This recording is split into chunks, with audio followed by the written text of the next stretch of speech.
Hi, everyone. My name is Jose with the Lowell Observatory. I'm one of the senior public program educators, and welcome to interactive stargazing.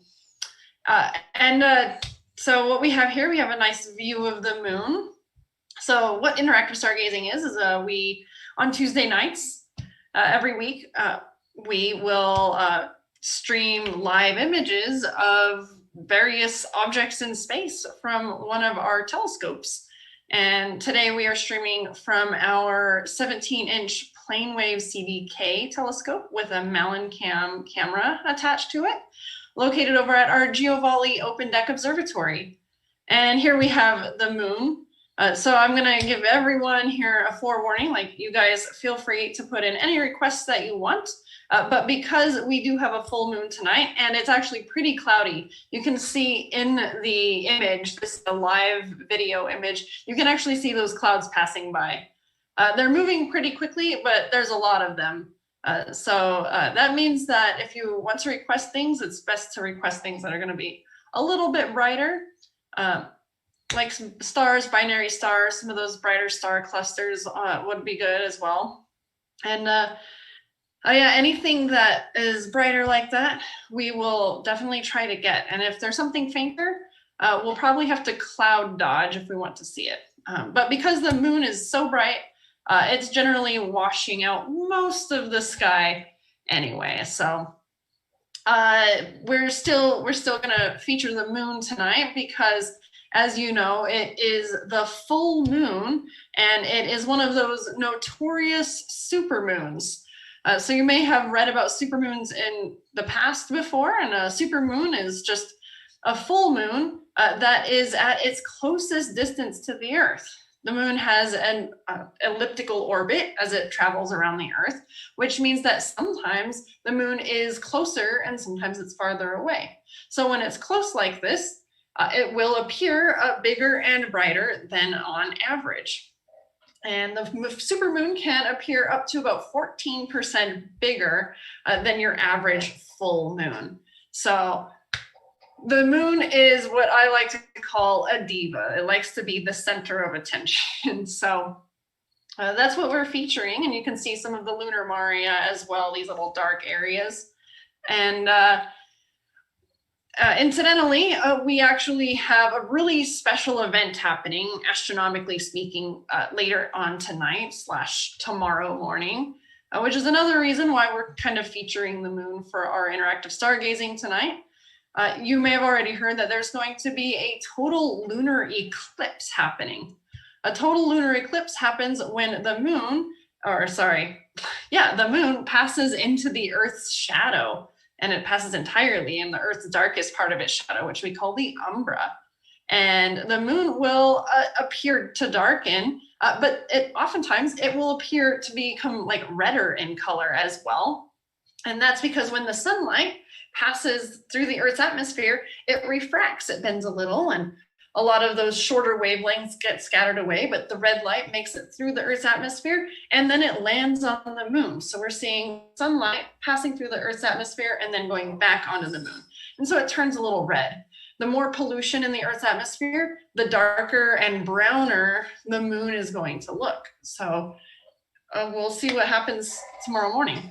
Now, the lunar eclipse actually begins at 1:45, or that's when it starts to pass into the penumbra of the Earth's shadow there. And that's so it's going to start to appear a little bit darker starting out about 1:45 or so, and all the way up until about 5:45 or so is how long this lunar eclipse lasts. These things tend to last hours. We are going to, here at Lowell, we're going to be streaming the lunar eclipse from our 17-inch planewave telescope. And unfortunately, it also gets a little bit low on the horizon for us because it's happening really early in the morning and the moon's going to start to set right around the same time. So we're going to move our stream over to one of our other telescopes that's at the top of our hill and stream the rest of it from there. So we're going to be streaming probably from about 2:30 all the way until the moon completely sets, so a little bit after 4 o'clock or so. So if you don't have anything going on tomorrow morning, or tonight, feel free to check out our live stream here on YouTube, on our YouTube channel.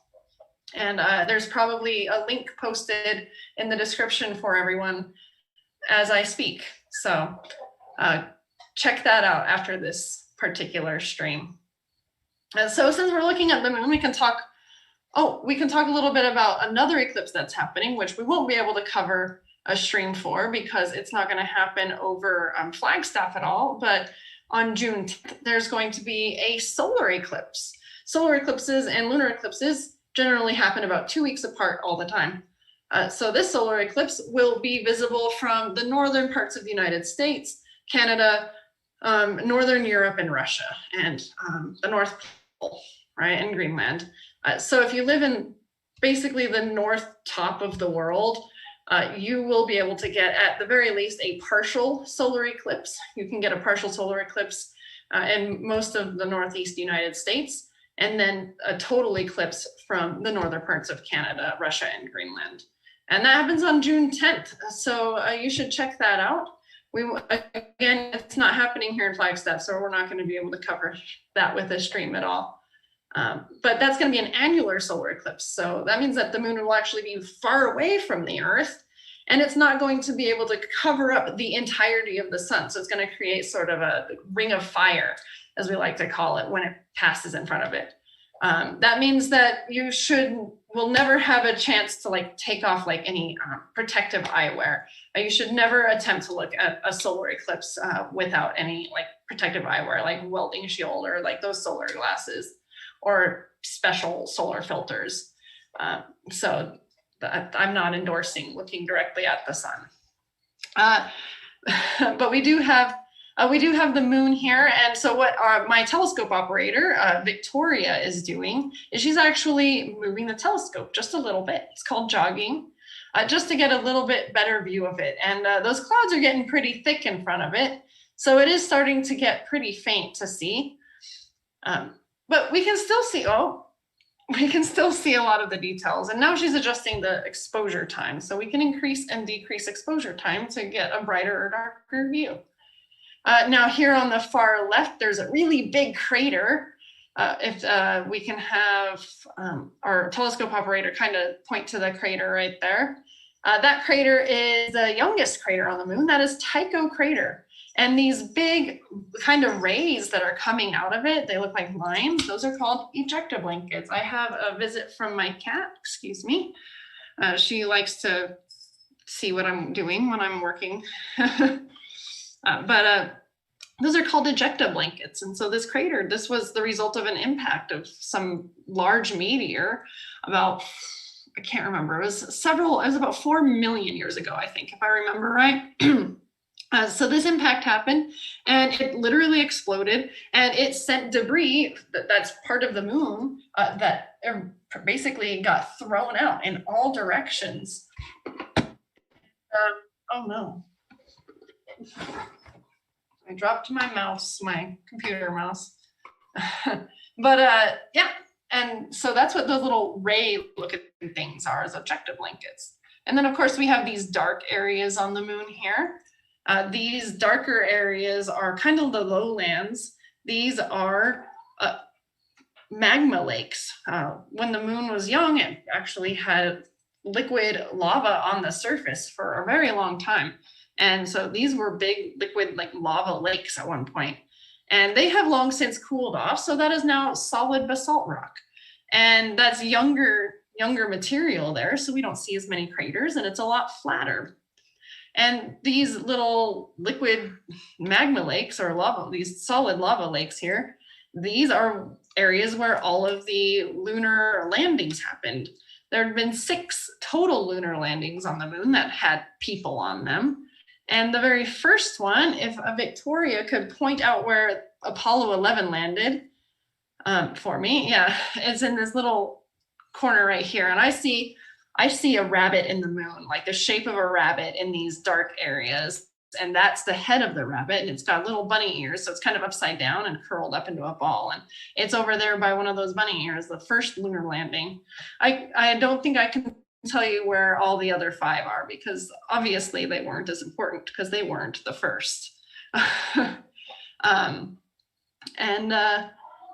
Yeah, so that's just a little bit about the moon. Let's see if I have anybody who, oh gosh, we can talk a little bit more about the moon for a second.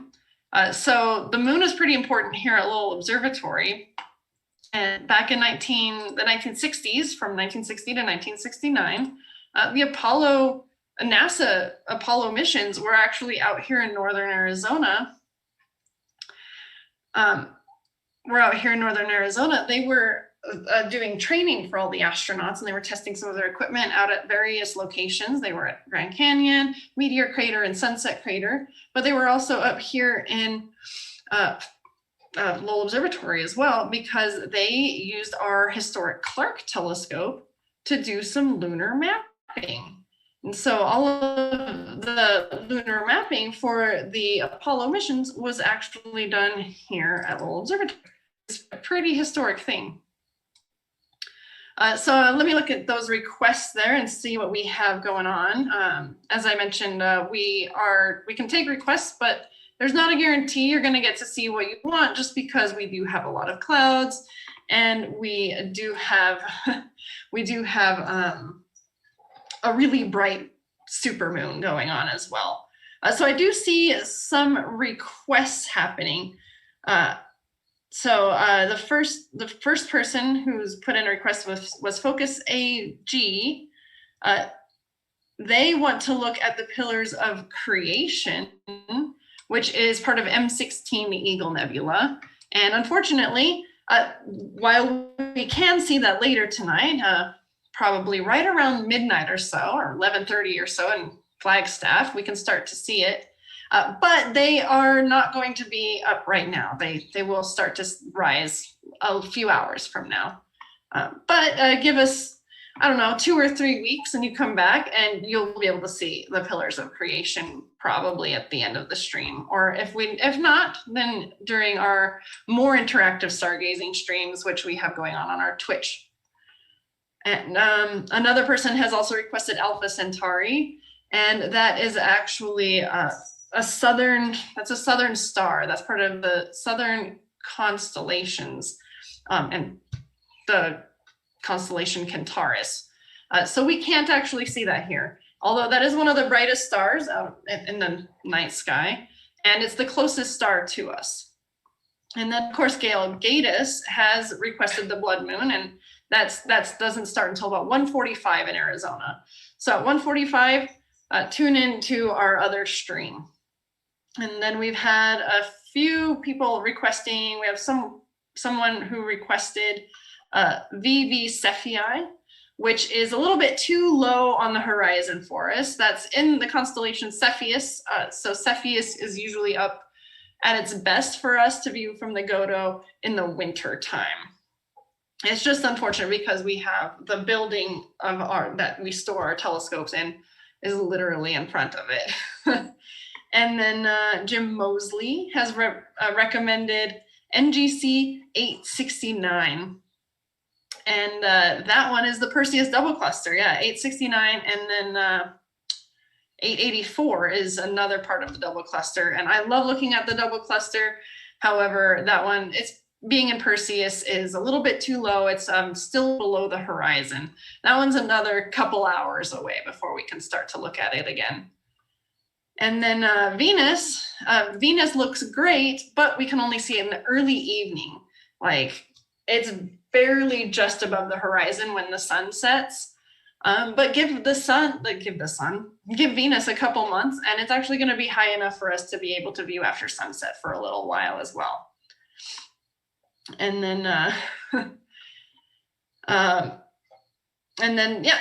So we can go ahead and let's move the moon, or let's move the telescope off of the moon, and let's move to a globular cluster for now. Let's move it to NGC 6229 if we can try. That's in Hercules. It's a little bit fainter, but it's one of the more obscure globular clusters that we have. So I love M3, M13, and M5.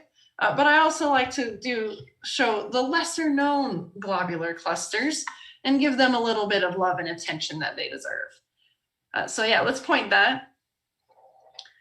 We had a comment. We had a comment from Miami. Land north of Flagstaff was also used to practice field work, and yeah, so because these astronauts that NASA was training, most of them were military pilots, and they didn't have a lot of science background, and so they were going to go to the moon, and they needed to be able to do the science that the geologists and the planetary scientists weren't able to go to the moon to do themselves. So they actually had to learn about rocks and all that stuff.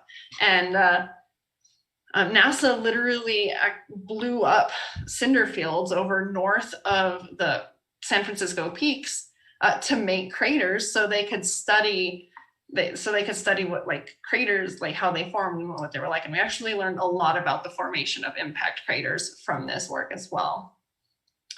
Let's see here. So we have our globular cluster right here in the center. It looks kind of like it's a little, you can actually resolve the stars pretty easily. This globular cluster I chose because it was kind of interesting. It had a nice name. It's the Prize Comet Cluster. And this was discovered by William Herschel, actually back in 1787, and he mistook it for a planetary nebula. And now there's not a lot known about this particular globular cluster because it's far. Most globular clusters, they appear to be around the center of the Milky Way. So we find them kind of hanging out in the galactic disk, very near the core of the galaxy. And most of them range between 25 and 35,000 light years away. That's kind of just where they hang out. But this one is actually about 100,000 light years away. This is basically just, it's on like the far side of the galaxy pretty much. So there's not a lot known about this because of its distance. It's getting pretty difficult to study. So I can't actually tell you more than that, other than that it is blue shifted, which means it's approaching our direction at about 150 kilometers a second, which is actually really fast, all things considered. Yeah, so this globular cluster, this is about magnitude 9. It's almost a magnitude 10, somewhere in between there. So this is probably the faintest that we're going to be able to see things tonight, given the clouds and the moon. It doesn't actually look that bad, considering our poor conditions that we have for viewing tonight. Let me look at the requests again. We have someone requested the Ghost of Jupiter, which is a planetary nebula. It's pretty low in the sky, but we're going to go ahead and give it a try. So Jim Jennings requested this one. So let's go ahead and move it over to the Ghost of Jupiter. This is actually I really like this planetary nebula. During the winter time, we have a lot of planetary nebulae to choose from, and then during the spring, they kind of thin out. And so this is one of the brighter ones to choose from. So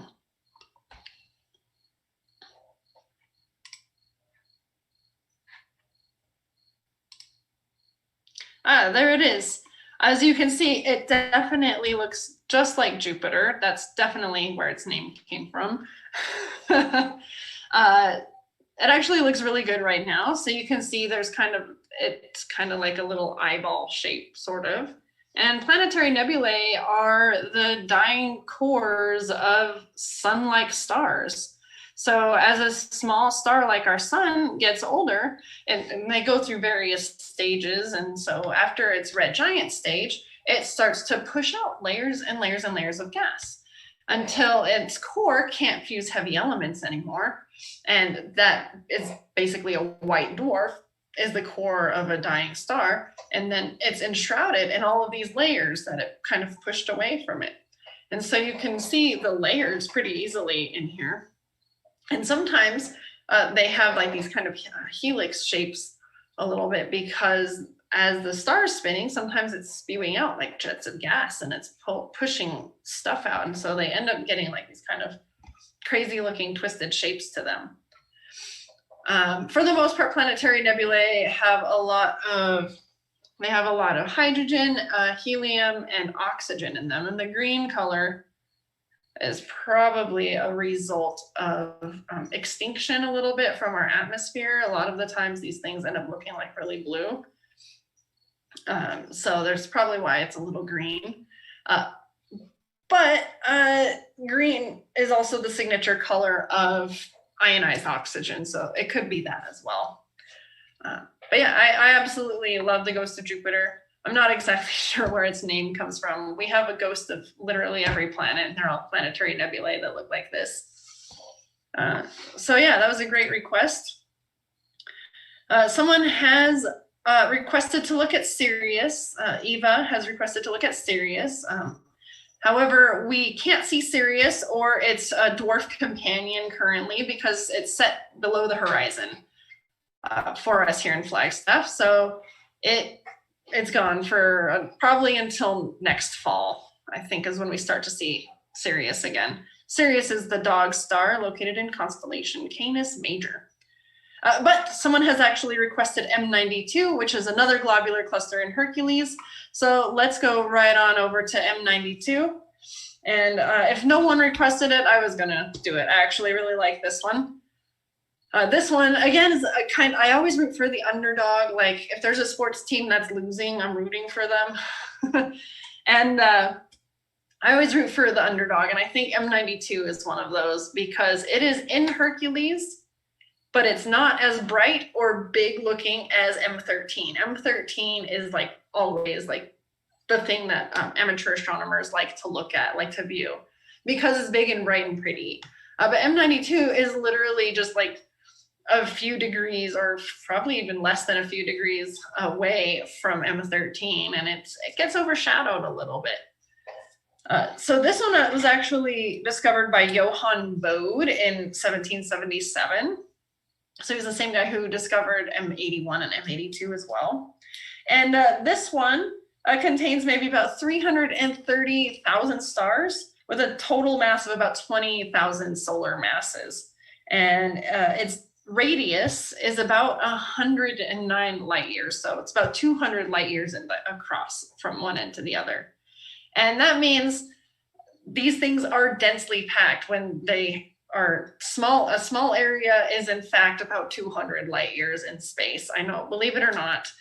But we have 300,000 stars in this really small area. So you can imagine that these stars are very close to each other. If you were living on a planet going around under these stars, you would have no sunsets because you would have so many stars that are just up all the time that are also shining very brightly.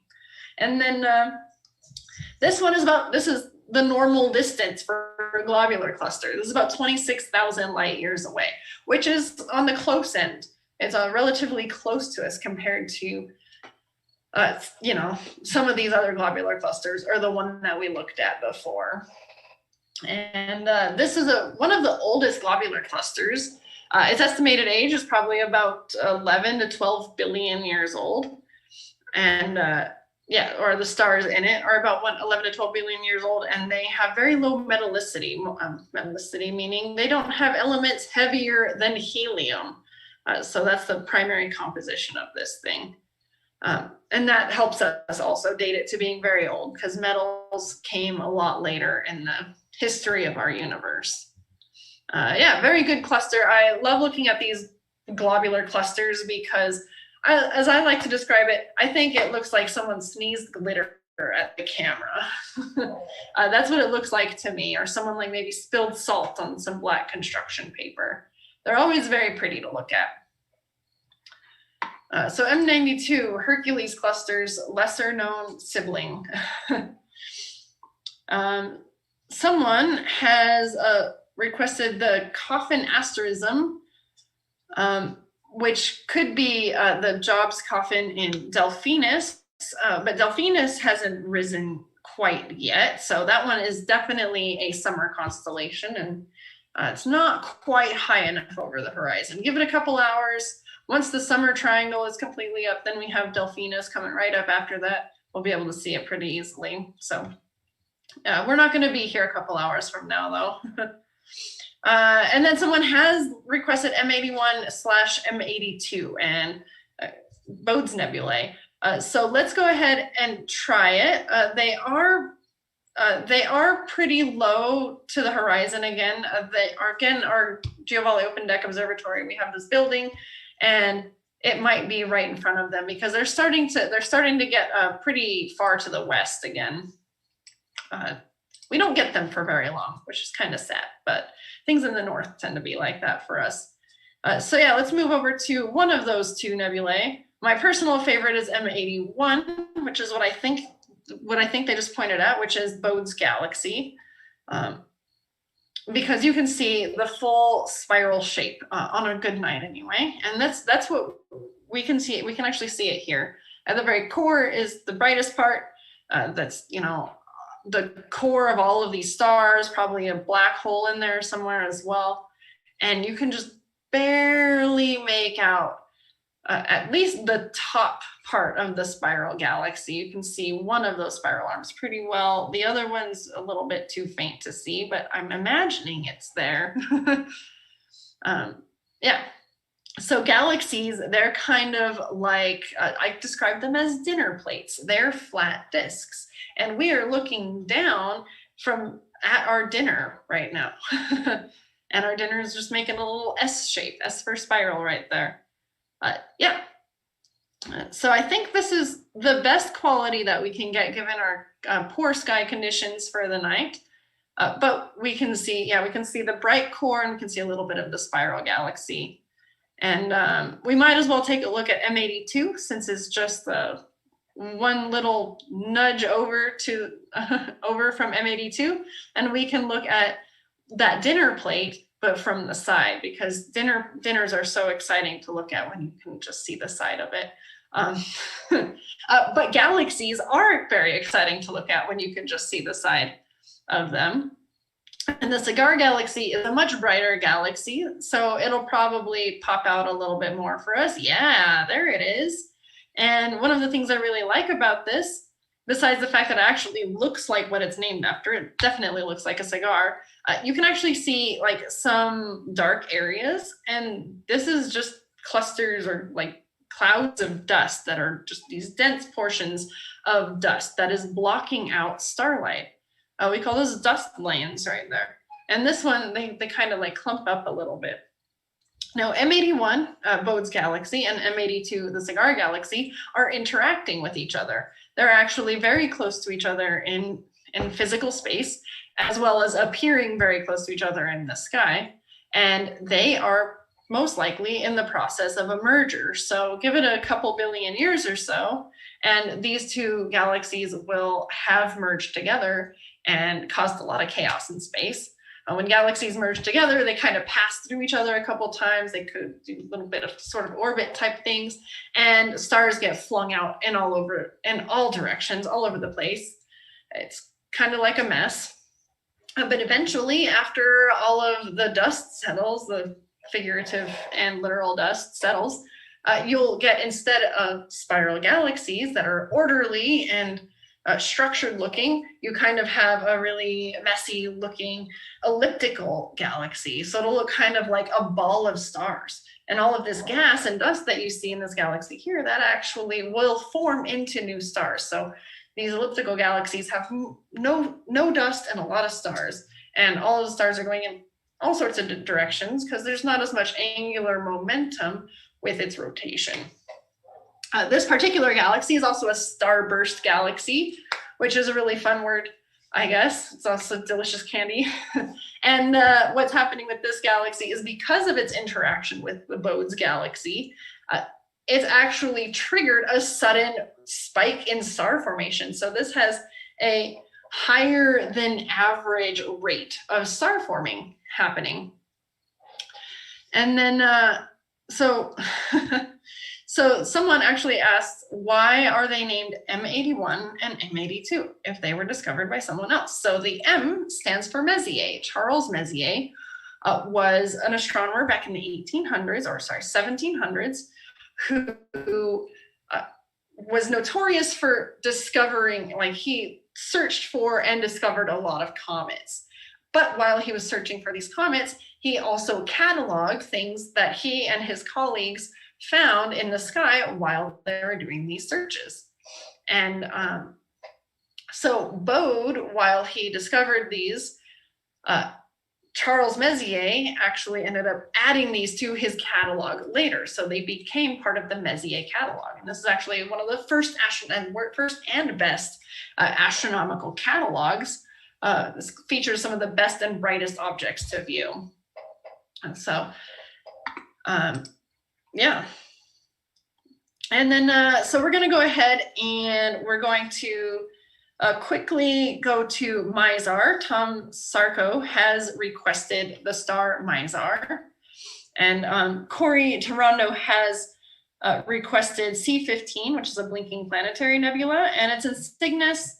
But unfortunately, the Cygnus constellation is completely obscured by clouds. So we won't be able to get that planetary nebula, especially if it's not very bright. So we're going to go over to Mizar real quick. And if we could also jog the telescope so we can get Alcor, if we can try and do that.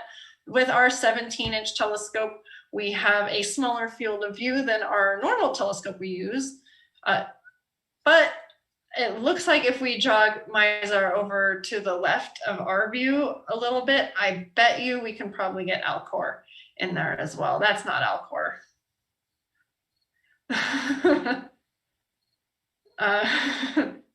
Oh, there it is. That's Alcor, is the brighter one. Sorry, when I said jog it to the left, I meant jog it down. And if we could move this little moon target thing out of the way. Yeah, there we go. Now, so Mizar and Alcor are two bright stars in the constellation Ursa Major. If you look at Ursa Major, you'll see the Big Dipper, and it looks kind of like a little like saucepan, and then it's got its handle, and Mizar is the middle star of the handle of our saucepan. But if you have really good vision, you will notice that just a little bit away, you will see a fainter star, and that is Alcor. Now, Alcor has been used in many military eye tests, ancient military eye tests, to determine like if you were like had good vision, if you could be an archer, because it is so faint. So if you can go out and you can see Alcor without any trouble, then your glasses work or you have perfect eyes. So that's how I know when I need to go for an eye doctor checkup is like, can I see Alcor? Or can I see all 7 of the Pleiades? And you can see mine is the one down. It's actually 2 stars. You won't be able, like with the naked eye, you can't resolve that it's 2 stars. But when you put a pair of binoculars or a telescope on it, you can actually see that Mizar is a binary pair. But wait, that's not all. As it turns out, both Mizar A, Mizar B, and Alcor are all individual binary pairs. So we actually have a 6-star system here. There's this 3rd star that's just in the field of view that's not related to these 2 at all, but it just happens to be in the field of view as well. But it's not as exciting, and I don't know anything about it. This is one of my favorite binary pairs. It's probably my 2nd favorite binary pair right after Albireo, which we won't be able to get Albireo tonight because of the clouds. And it's probably still a little low for us, really. Let's go ahead, and we're getting really close to the end of our time, so let's move back to the moon. Just because, you know, it is the super moon. The moon is wanting to be the center of everyone's attention, so we might as well give it what it wants. So let's go back to the moon real quick. And I'm just going to double check and make sure that I don't have any other requests or questions for anyone. And if Victoria can adjust the white balance a little bit on that. The moon isn't usually supposed to be so orange. The lunar eclipse hasn't started yet. I know that for sure. If it was orange and it was like 6 hours from now, that would be a different story. So yeah, just a reminder that if you're bored between 2:30 and 4 o'clock tomorrow morning, you should come check out our live stream that we have here on our YouTube channel. We're going to be covering our lunar eclipse, and the supermoon lunar eclipse. Like, that's always exciting when it's both. So feel free to check that out. And yeah, I think that's all I've got for you guys tonight. Thank you for joining us here at Lowell Observatory with our interactive stargazing. Don't forget to check out interactive stargazing every Tuesday night. Right now, they're starting at 9 p.m. For the summertime. And then on Thursday mornings, we also have our Cosmic Coffee live streams, where our director, Jeff Hall, and another astronomer will come in and they'll talk about some really cool science stuff. So check all of that stuff out. Thank you everyone for joining, and thanks Victoria for doing the telescope operation. And I will see you guys next time on next Tuesday, Interactive Stargazing.